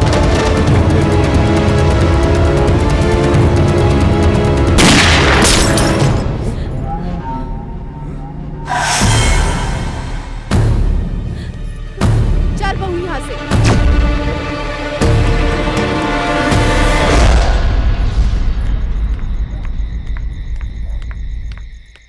सावित्री, सावित्री।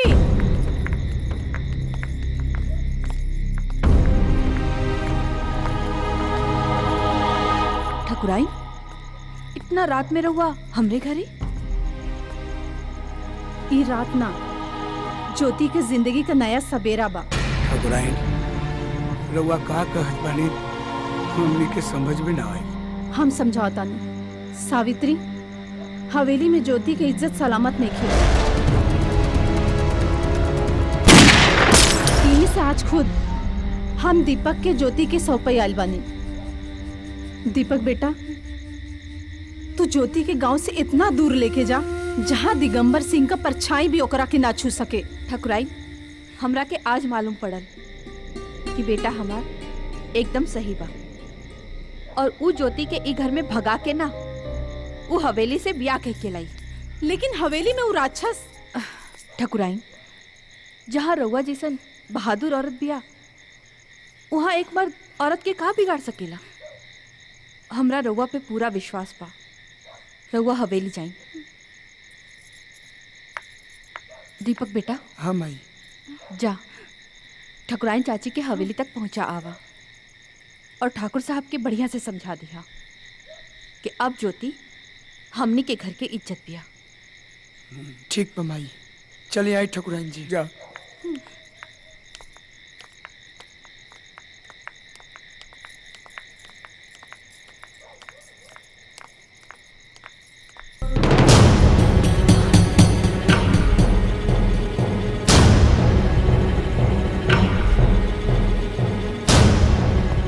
हमरा छाती पे बंदूक तान के केकरा से मिलवावे ले गए दिगंबर सिंह। चुप। बोल, यार से मिलवावे? यार से ना, प्यार से। प्यार? एकरा प्यार के भूत तो पूर्णिमासी के दिन ही उतार देले रहती, लेकिन किस्मत अच्छा है जवानी हमारे सामने ना आए।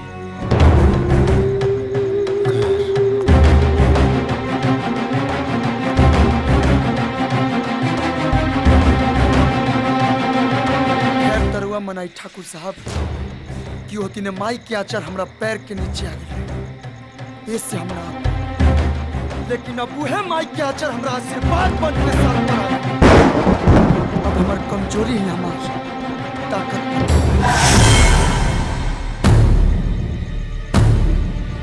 और ज्योति सिर्फ दीपक के लिए, सिर्फ दीपक के लिए।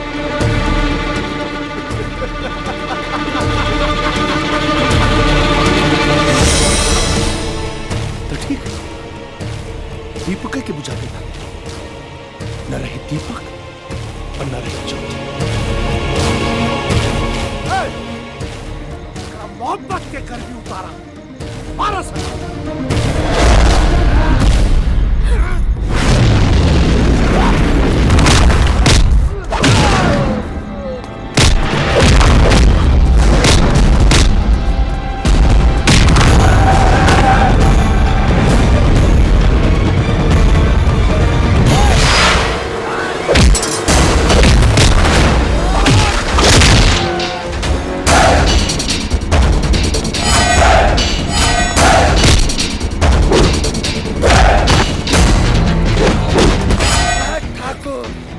दीपक, इनकरा के छोड़ दो, हमारा सुहाग इनकरा के छोड़ दो। हे ठाकुर साहब, याद रखो, रउआ लगे ज्योति हमारा मान। खरवास पितला के बाद हम ज्योति के ब्याह करके ले जाए। अगर बीच में गहू खरोच आई तो तहरा कोठी के शमशान बना दे, याद रखिए।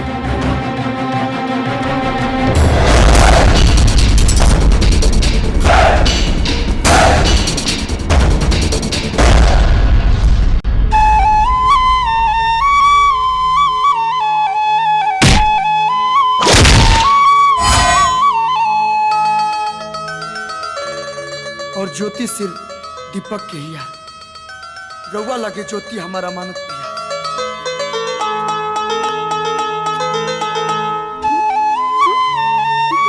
दीपक,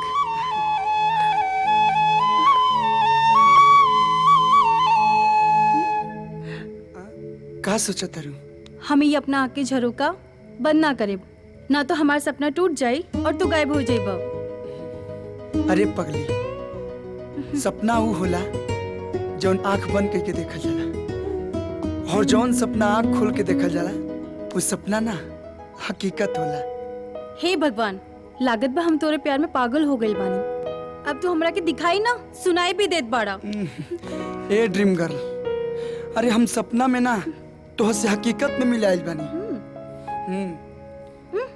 हाँ, अरे बाप रे, सच में दीपक तो हमरे पास बाड़ा?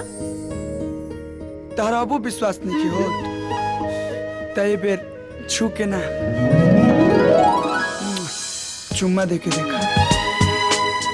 चुम्मा चुम्मा का सब कुछ मांग लो, मांगे के हकदार बाड़क तू। अच्छा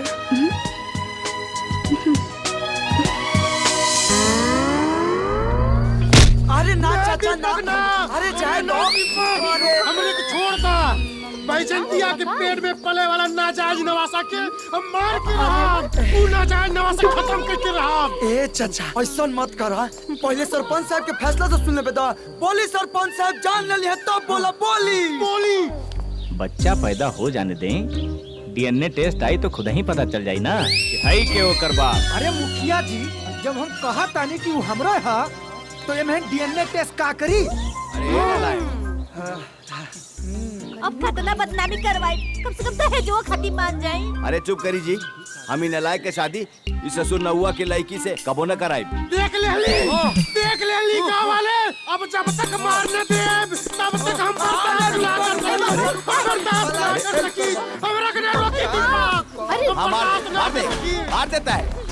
अरे मार दे बा, हाँ जा तेरा मुँह में अंदर तकिया बच्चा, हम मरवा हुआ फेंक के लागी। हाँ कहाँ मर, हाँ रुका हम। अरे का कुछ फुसुल करा तारी थी। बैजंती तू अपन फैसला सुनावा। अब हम ही फैसला कर ले ले बानी कि हम अपना प्यार के अंतिम निशानी के खुद ही मिटा के रहो। हाँ मिटा ले, मिटा के मिटा ले हम। हाँ अरे छोड़ो, मर जाओ दे, मर जाओ। ये गुना तोरा अकेले के नहीं खे, ये गुना 50-50 बा, तो चारों 50-50 पियाई दे हमरा के। हाँ पी ले दोनों पी के मर जो। अरे अरे अरे का करतानी, पुलिस आई आ कोर्ट कचहरी होई, जज पेश कर सब बैठे से फांसी होई फांसी। अरे हम सब देख ले। अरे रुआ पूछा तो नहीं किया तो है जो ना मिली यमराज मिली यमराज। और वो करो दिल में से तले छान देना। अरे विधवा हो गई। अरे माई इनकरा से मत बोल, ई ना मनी है हमार बात, पिलाओ तो हमरा के जहर। अरे हे नालायक, अरे नीचे आ हम बैजंती से तोर शादी करे खातिर तैयार। अरे नालायक सच्चो हो गई, काम हो गई। बाकी हमारे को शर्त बा। शर्त ई हो कि हम इ नौआ के अपन समधी बोल के गले न लगाई। काहे से कि तारा शरीर से बदबू आवेले रे दतुआ। अरे दूर तोर पसीना से गंध आवत। अच्छा एक काम कर, चल दूर से तिलक थमा दे हम। ला अरे निकाला से निकाला ना। दूर से दे। समझी जी, दुर्गंधित इंसान। जी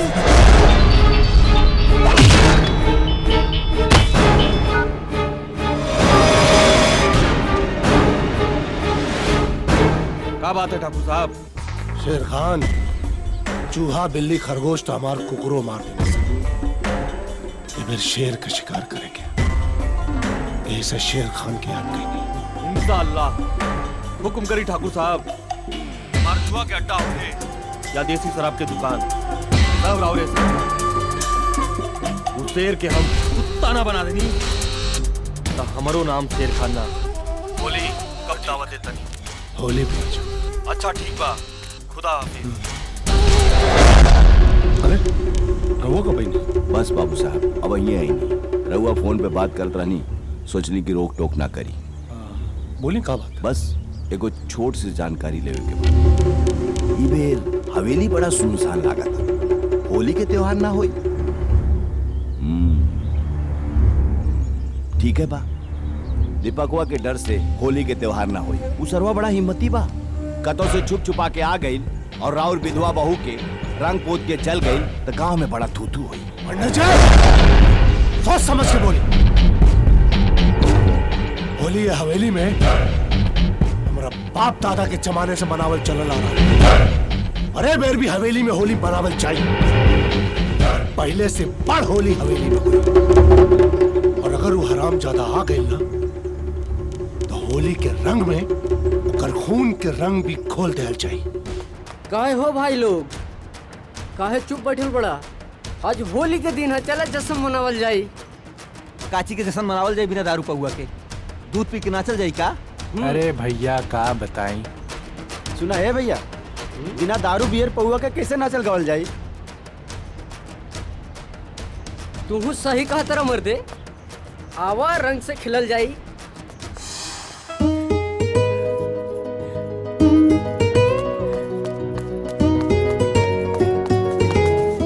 भैया आज होली के दिन हला के रंगी दा।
कानून के ना हमरा घर के मामला एकरा के हमरा छोड़ा खत्म कर दे।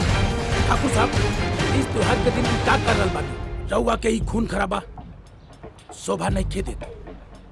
तू बीच में मत पड़ा, हम एकरा के छोड़म ना, बहुत बेइज्जती कैले बा हमार। छोड़े पकड़े के काम कानून करेला ठाकुर साहब।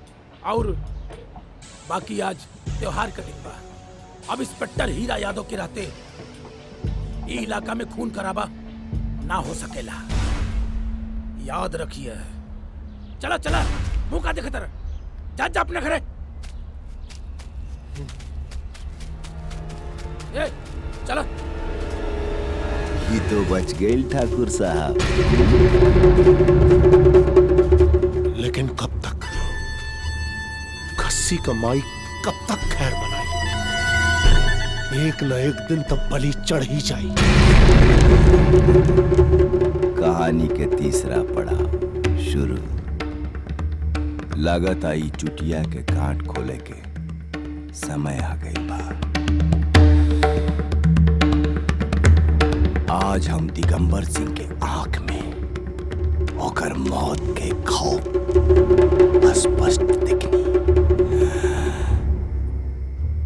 अब ओकर मौत नजदीक आ गई बा।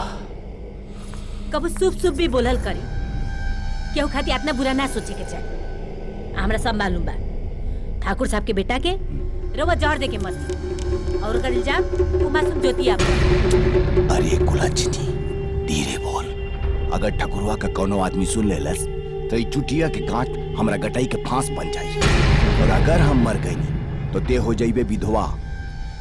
यही से ते हमरा खातिर करवा चौथ के व्रत रख। अरे रउआ ऐसन मरद खातिर पूजा कैले से अच्छा विधवा भइल मिली।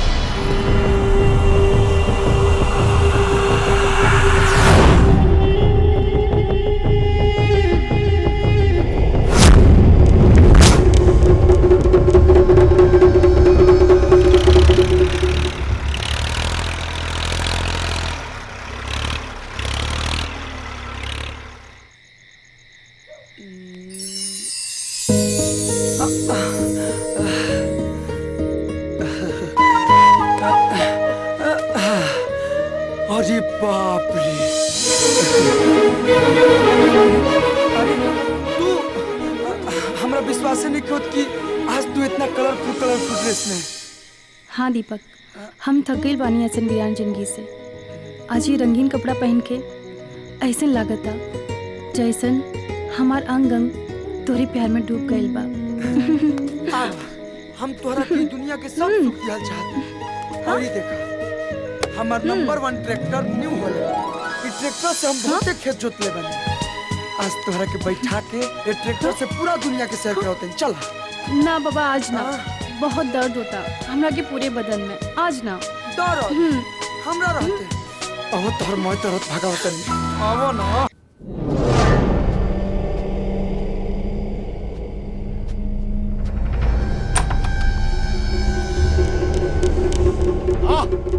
चुटिया पाड़े आए दिगंबर बाबू, आज तोहरा के देख के बहुत खुशी हो रहा। पता ना काहे पहली बेर ऐसन अलग खुशी, एक अलग आनंद का अनुभव हो रहा बा। बहुत अच्छा लग रहा। सही समय पहले, बहुत सही समय पे का हो गई लेकर आके? बहुत सही समय पे का बोला था? अले है तोरा इंतजार करता नहीं। हाँ आज तो देख लेना वो लड़का के हमरा के धमकी दे के गए। मान मर्यादा मिट्टी में मिला देलस। देख ली ना चुटिया पाड़ी? देखनी, सब देखनी बाबू साहब। तो फिर सोच निकाल कौन ऐसा उपाय कि सांप भी मर जाए और लाठी भी न टूटे। तोरे दिमाग के पिटारा से कौन अच्छा उपाय निकाल। लागता एकरा की कहानी के तीसरा पड़ाव के का भल चुटिया पड़े आइडिया दे का सोचली पड़े। दिगंबर बाबू, हमरा दिमाग के पिटारा में था बहुत है आइडिया बा।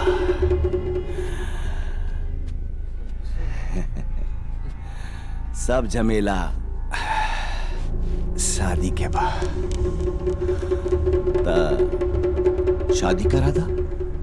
पगला गेल बड़े का ते हमार बेइज्जती कराओ चाहता रे फिर से है? अरे शांत दिगंबर बाबू, शांत रउआ हमार बात ना समझनी। का चाहता रे कि हम ज्योति के बियाह दीपक से करा दी? ना दिगंबर बाबू ना। का चाहता रे? हम कहल चाहता नहीं ज्योति के शादी करा दी, बाकी दीपक से ना। कैसे? अपना बोला बाबू से। ऐसे घर के इज्जत घर ही में रह जाई और राउर समाज में भी नाम होगी। लोग कहे कि रउआ विधवा बियाह करैनी है। और बाबू साहब तोरो काम सिद्ध हो जाई। गिराल चुटिया पाड़े के दिमाग का कमाल। शाबाश चुटिया पाड़े। हमरा के पता रहे कि तोरा शैतानी खोपड़ी में कौनो न कौनो उपाय जरूर होई। ए चुटिया पाड़े, ई का दिमाग दे रहे बाड़े? अरे हम तो तोरा के अच्छा पंडित समझत रहनी, लेकिन ते इनकरा से ज्यादा खतरनाक बाड़े। और ते एक विषैला सांप बाड़े। अगर तोरा के लड़की होत ना तो ते ओकरा के भी बेच डलते। ए चुप, हम ये शादी हरगिज ना करब और तोहर घटिया इरादा कबो पूरा ना हुई। तू कुछो कइला, पर हम शादी करब तो सिर्फ दीपक से। बियाह तो तोर भूतो करे। ते बस देख अच्छो। देखत का बड़ा सर ले जा दोनों के भीतर। अरे छोड़ हमरा के। चुटिया पाड़ी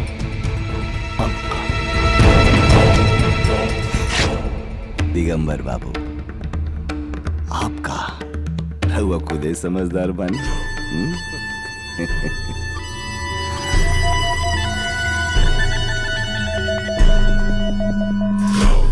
विनाश काले विपरीत बुद्धि। दिगंबर तोर सर्वनाशी हमार लक्ष्य। काकी, ए काकी। का हो, का बात है सेरा? कोनो बात बा का? ना कोनो बात नहीं के। वो ज्योति तोहरा के याद कैले है, तोहरा के बुलावत बड़ी। तब बाबू कोनो परेशानी नहीं खेनू? अरे ना, कोनो परेशानी के बात नहीं के। वो तोरा से मिलल चाहतड़ी। चला। अच्छा तो चला। दादी दादी कहाँ भागत आ रहे? हमार दादी के छोड़ दे दिगंबर, हमार दादी के छोड़ दे। छोड़ दे, लेकिन हमारी एक शर्त, अपना आशिक के बुला, फोन कर कि नदी के पास चुपचाप आ जाए। ना हम ना बुलाई। नहीं बेटी, तू घबरा मत। हमके मर जाएदा बेटी, हम अपन जिंदगी पूरा जी चुकल बानी। तू दीपक के फोन कई के मत बुलाइहा। दादी भोलवा पागल है। अभी तो सिर्फ थप्पड़ मरला, अगली बार गोली मार दी। हाँ, अब तो सोचना क्या करेंगे।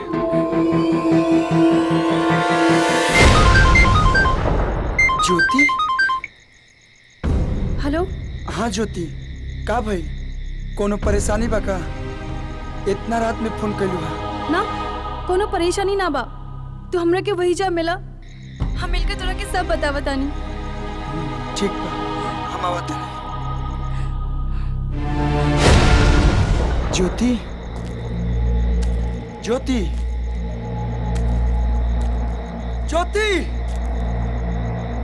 ज्योति, ज्योति, ज्योति, कहाँ बाड़ू?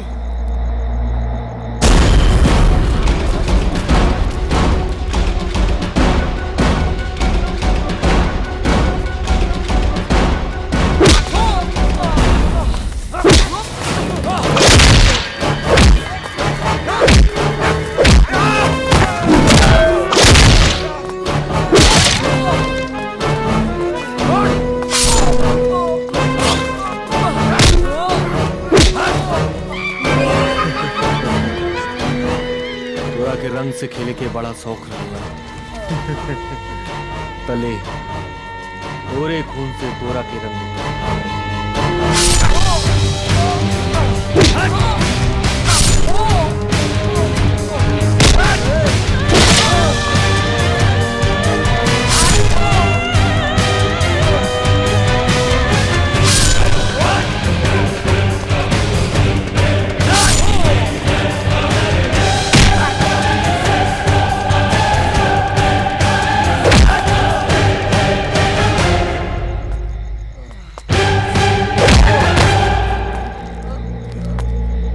फेंक दो सन। दिगंबर बाबू, एकर तो कहानी खत्म हो गई। हाँ चुटिया पड़े, एकर कहानी तो खत्म हो गई, लेकिन हम तोरा के दूसर कहानी सुनाना चाहता है। सुन बे? हाँ हाँ सुनाई दिगंबर बाबू। तो सुनो, एक बहुत बड़ा आदमी है। अच्छा?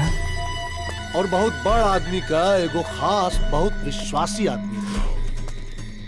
बहुत विश्वास करे वो बड़ा आदमी ओकरा पे, लेकिन वो विश्वासी आदमी अपना स्वार्थ खातिर एक दिन वो बड़ आदमी के बेटा के शादी में ओकरा के चार देके मार दे।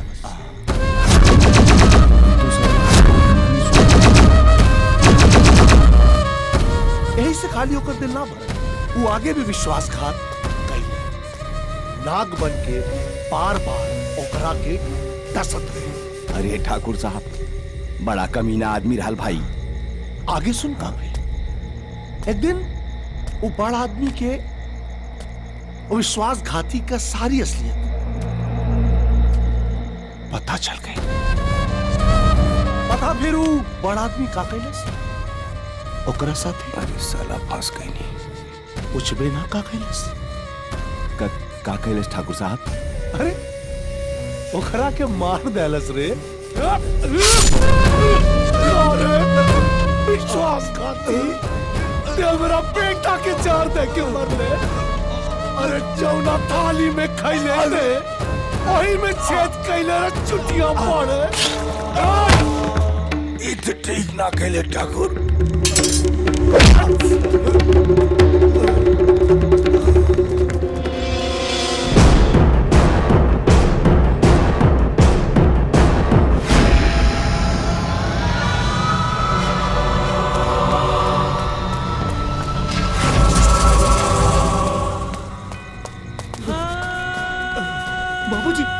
बाबूजी ये क्या हो गई?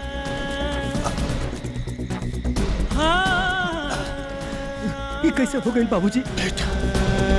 बुराई का बुराई, हम अपना बदला की आग में बेचारी ज्योति के जिंदगी नरक बना दे। ये क्या कहता है बाबूजी? ओ सरवा दिगंबर सिंह दीपक के मार दे। अब ज्योति के भी जिंदगी के नरक बना। बेटा हमरा से वादा करे कि तू ज्योति के जिंदगी बचा लेबा। हाँ बाबूजी, हम तोहरा से वादा करता नहीं कि हमरा जीते जी ज्योति के कुछ ना हो और तोहरों के कुछ ना हो। कुछ ना होई बाबूजी तोहरों के। ना बेटा, अब हमार आखिरी घड़ी आ गई। ऐसे ना बोली बाबूजी। हर हर महादेव। बाबूजी!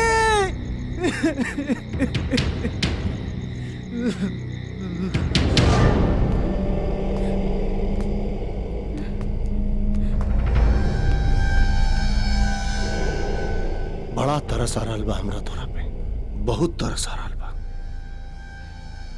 अब के बचाई तोरा के हमरा से? हैं? के बचाई? काहे कि तोरा से तो ठिकाने लग गई।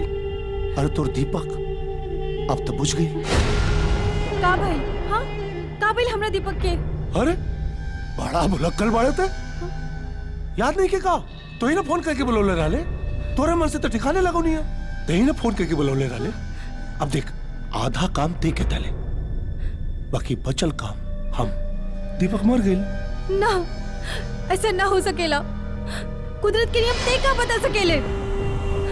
अगर ज्योति है तो दीपक भी जरूर हुई।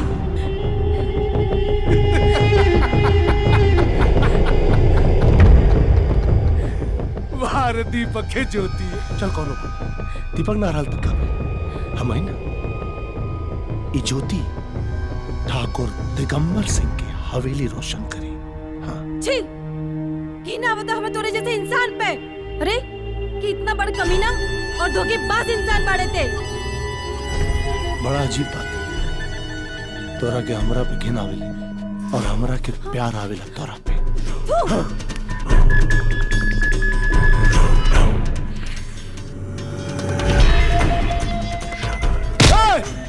ठाकुर दिगंबर सिंह के तू कल चाटे के आदत नहीं की।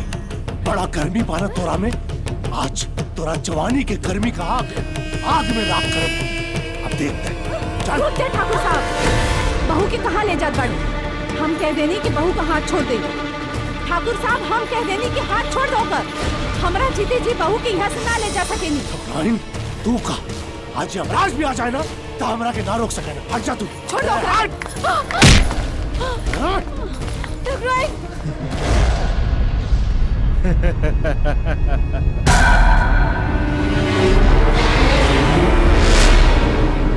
आज तोरा के चिता पे जिंदा चलाई। आज से 15 साल पहले यही जगह पे हमरा बेटा के चिता जलल रहे। तोरा जवानी के गर्मी का आग आज यही जलाई। जरूर लगावा। हमार प्यार गंगा मैया जैसन पवित्र बा। ओमे इतना ताकत बा कि तोहर लगावल आग के लपट भी हमरा के जरा ना पाई। चुप कर। बलिदान हमें हम काहे दी? काहे? कबो अपना बेटा के, कबो अपना इज्जत के, अब अपना अरमान की ना। अब बलिदान दे दे अपना शरीर की ए चिता में चरा के। और जबले तोरा के एजा जिंदा ना चराइब ना, तबले हमार व्याकुल मन के और हमारा बेटा के आत्मा की शांति ना मिली। ना मिली शांति। हे, लगाओ आग। हम देखिए प्यार की ताकत।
गेंडा, चला ठाकुर से पंगा लेने, वो भी मेरे शेर खान के होते हुए।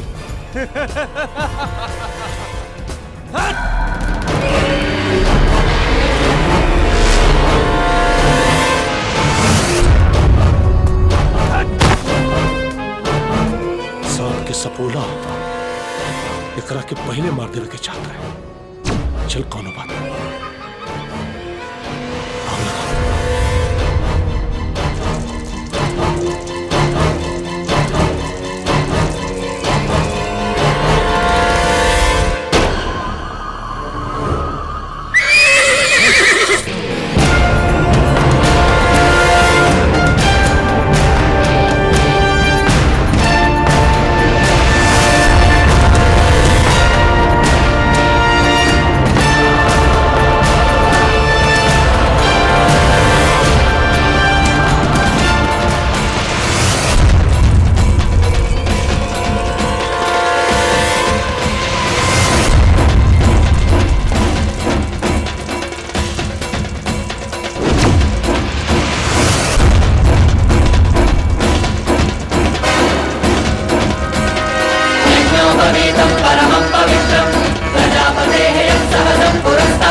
माटी के बनल बाड़े रे, इतना मरला के बाद भी जिंदा बच गई। है दिगंबर सिंह, हम मोहब्बत के माटी से बनल औलाद बानी कि देखा तोरा जैसन कोनो ठाकुर की ताकत हमके मिटा ना सके। आज अलाहाबाद जब मोहब्बत में जंग के आज दिखाई ताकत तो के आशिकी के रंग के देख ले। जवन चिता ते हमरा ज्योति के जरावे खातिर तैयार कैले रही, आज उहे चिता हमरा ज्योति के सुहागिन बना देलस। चल ठीक है, हम हो देखी आज ताकत तोरा मोहब्बत के। शेर खान जिंदा चलाओ एकरा के, चलाओ एकरा के।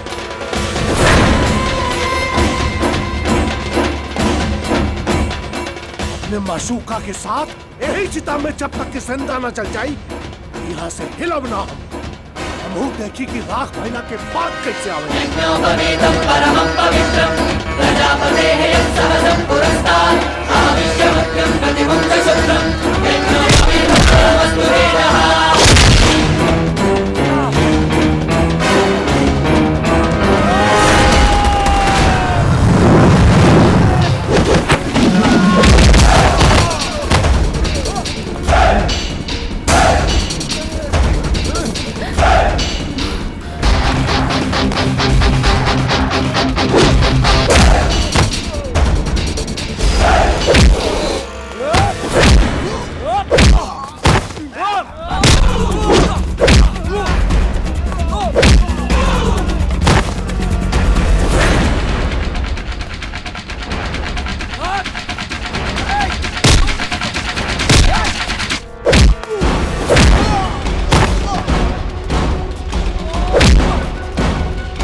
माफ कर दी ठकुराइन।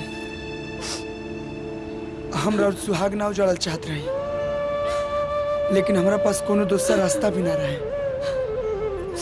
ना बेटा, तू हमार सुहाग के ना एक जालिम ठाकुर के साम्राज्य के मिटौला है। अगर तू ना मिटौता ना तो हम अपन सुहाग के खुद मिटा देती। हम तोहरा के हमेशा नालायक समझत रहनी, बाकी तू तो सच्चा दीपक निकलना, ये आधार में रहे वाला समाज के रोशनी दिखा देला। अरे चाहे बाल विधवा होके, चाहे विधवा, हर लड़की के अपन जीवन में प्यार के रंग भरे के जिए के हक बा।